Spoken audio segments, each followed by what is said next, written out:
right, here we go. Today we have the world's most dangerous man, Ken Shamrock, back on Vlad TV. That's, I really appreciate that, but it just feels so out of place now. Yeah? Should have brought extra security, man, you know? It's like world's most dangerous man. Man, I don't know where that guy went. How did that name come about again? Yeah, there was a special done on one of these stations, CBS or ABC, one of those, and it was about the world's most dangerous person.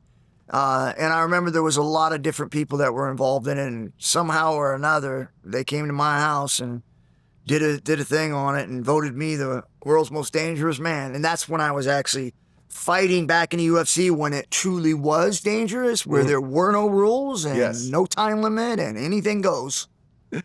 Right. Who's the second most dangerous man in the world? Do you remember?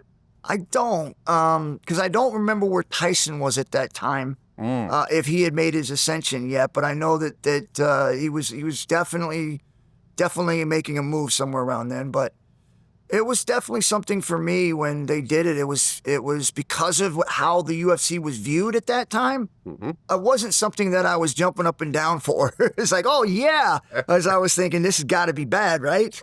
I remember I interviewed Dan Severn, and he fought in the early UFC as well, as you know. And I remember he was talking about how he was planning on doing eye gouges. And they're like, you can't do that. He goes, oh, no, there's nothing in the rules here that say that I can't. So I lived by myself. I had a very Spartan-like existence, and all I did was train multiple times throughout the course of the day. So to desensitize myself, because I am going to do anything and everything except for two things: bite someone or stick a finger in their eye socket.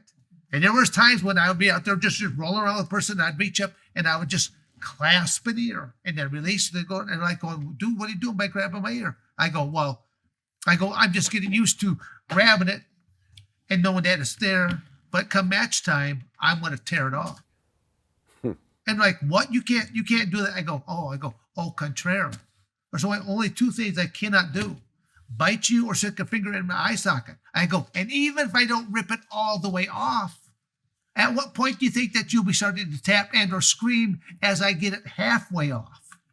And if I take it all the way off, maybe I should be saying, sorry, I can't hear you, and yell it right inside the ear as I throw it over the cage wall.